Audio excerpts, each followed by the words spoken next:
Hello, friends. It's Aunt Nikki of Your Story Hour. How are you guys doing today?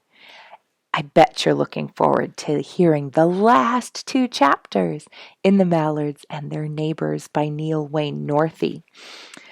I live in Michigan, and we are definitely under a stay in place for longer. And so Uncle John and I are going to keep reading to you guys. We're going to start a new book tomorrow, so come and listen. And please let us know if you guys are enjoying this, if you'd like to see us keep reading for a while or not. So we'd like to know. But let's see what's going on with the Mallards. Chapter 29. The Young Mallards Hear a Story. It was a gray day at the Old Homestead, the day after Honker the Goose left with his family. As Bud had guessed, a storm was threatening. The Mallards sat huddled on the marshy bank of the duck pond, but the marshy bank was no longer soft. The drooping willow trees were leafless, and the tumbled bulrushes were tan instead of green. Most of the feathered friends had left. Over among the fuzzy cattails, Danny Muskrat was busy piling more swamp grass and moss and oozy mud on his grass house to make it warmer.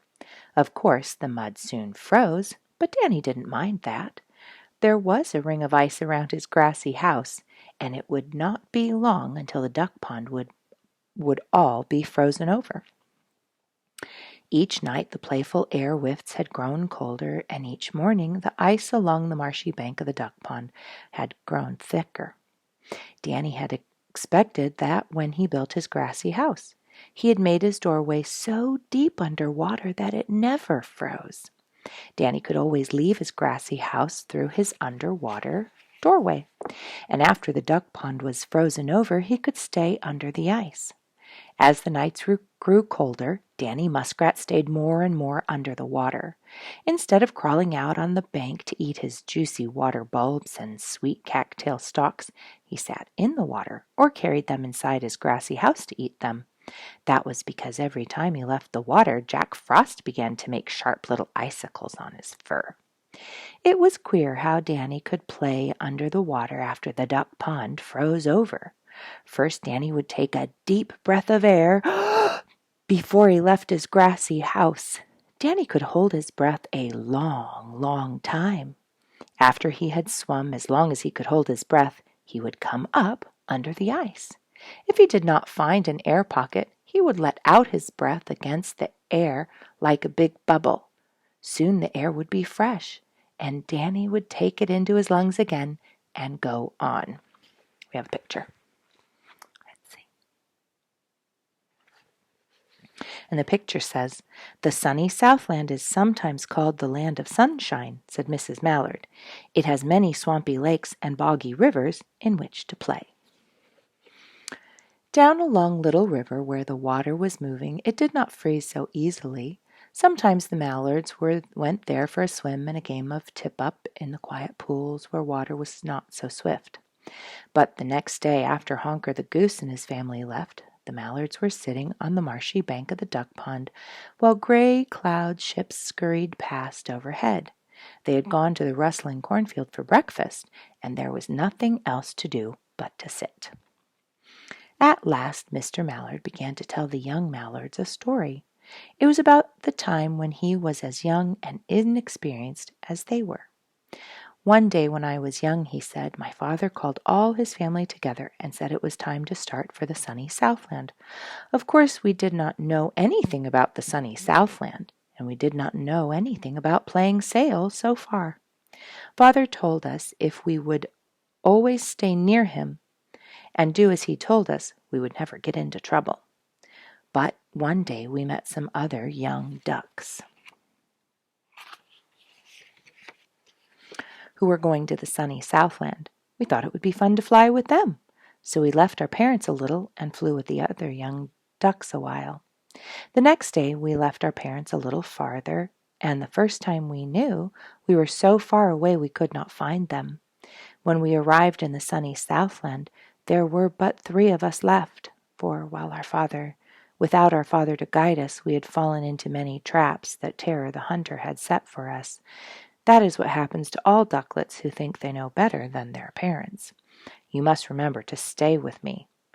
Soon we shall be starting for the sunny Southland ourselves. I cannot tell you about all the dangers, but they are too many. If you will stay with me, I can help you." "Oh, tell us about the sunny Southland," said Ducky Waddles. "Yes, do," urged Ducky Doodles. "Sometimes it's called the land of sunshine," said Mr. Mallard. "It lies far, far away over many fields and lakes and rivers. It has many swampy lakes and boggy rivers in which to play, and it was near the billowy ocean. Almost all the feathered friends like to live there during Old Man Winter's reign in the chilly Northland, because Jack Frost never comes near to nip the tender green things and drive away the crawly bugs, so there is always plenty to eat. No, sir, Jack Frost knows better than to visit the sunny Southland. He knows that the laughing yellow sun would soon spoil all his fancy work if he did. But we must fly out to the rustling cornfield now and get our supper. It looks as if we would have a stormy night, and we must get back to the duck pond early." I think they're in the cornfield. It says, "In the rustling cornfield they met another flock of mallards, some of their friends who had come northward with them in the spring." Away flew the mallards after what was to be their last meal on the old homestead that year.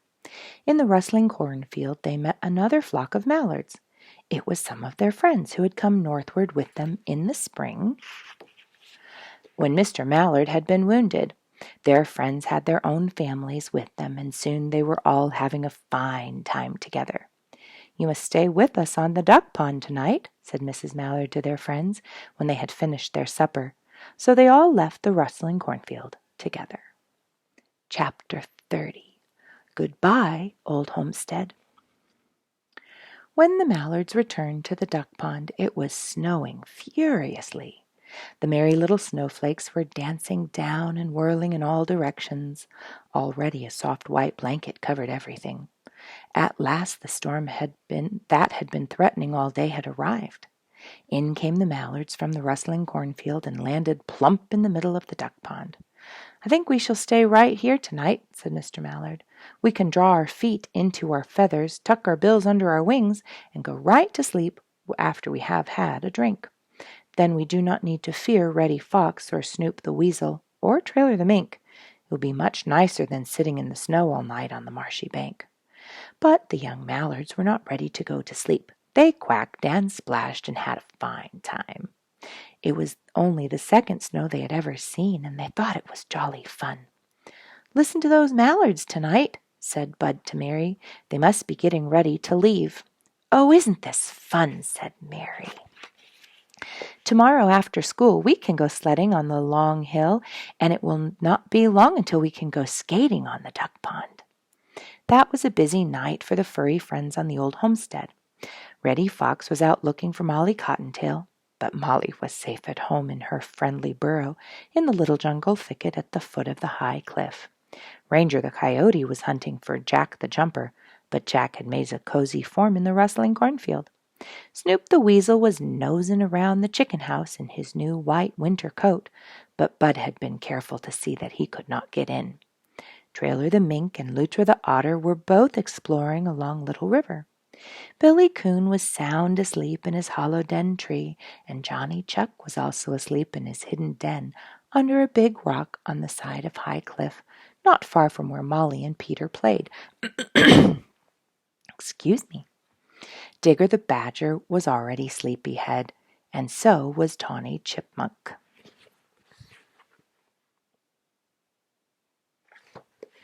And that one, excuse me, that one says, "Quack, quack, quack, quack," said Mrs. Mallard, which was her way of saying, "Goodbye, Old Homestead." Memphis the Skunk was having the hardest time of all. He was looking for a hidden den where he could spend the winter with 6 or 8 of his friends.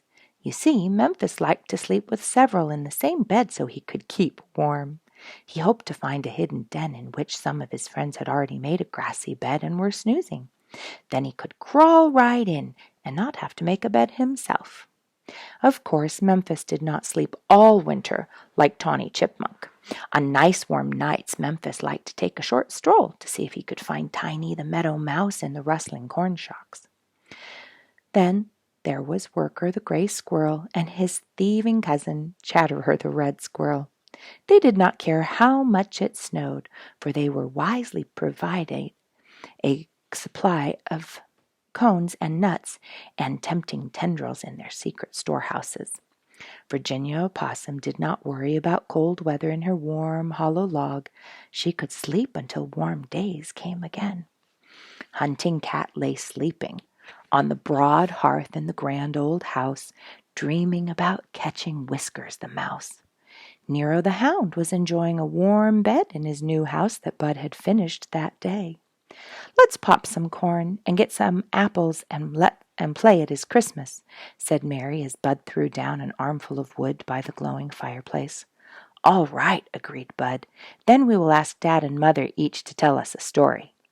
The next morning was clear and cold, and the laughing yellow sun had a time to make himself felt.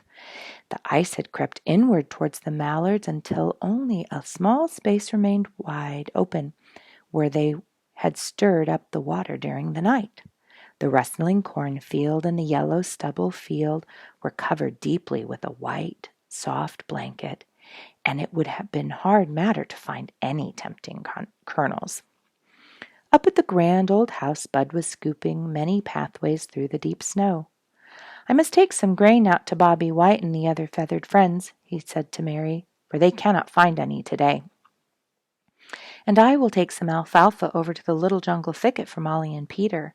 Then they will not have to leave their friendly burrow to hunt for food. If they did, Ranger the Coyote might catch them," said Mary. "We must hurry or we shall be late to school," said Bud. "I have to carry in some wood for Mother before I leave." "And some water," added Mary.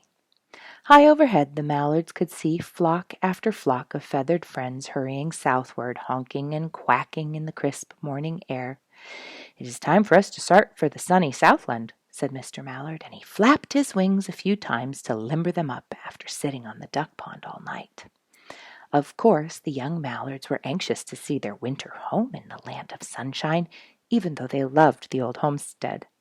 In a moment they were all in the air and flying swiftly away on their long journey. It was to be the longest game of sail they had ever played. Mrs. Mallard looked back and quacked loudly. She could barely see the sheltered little cove because it was covered so deep under snow. "Quack, quack, quack, quack," she said, which was her way of saying, "Goodbye, Old Homestead." And that's the end of our book, The Mallard and Their Neighbors, by Neil Wayne Northey. Thanks so much for listening, and I hope you've enjoyed the story with us. Take care.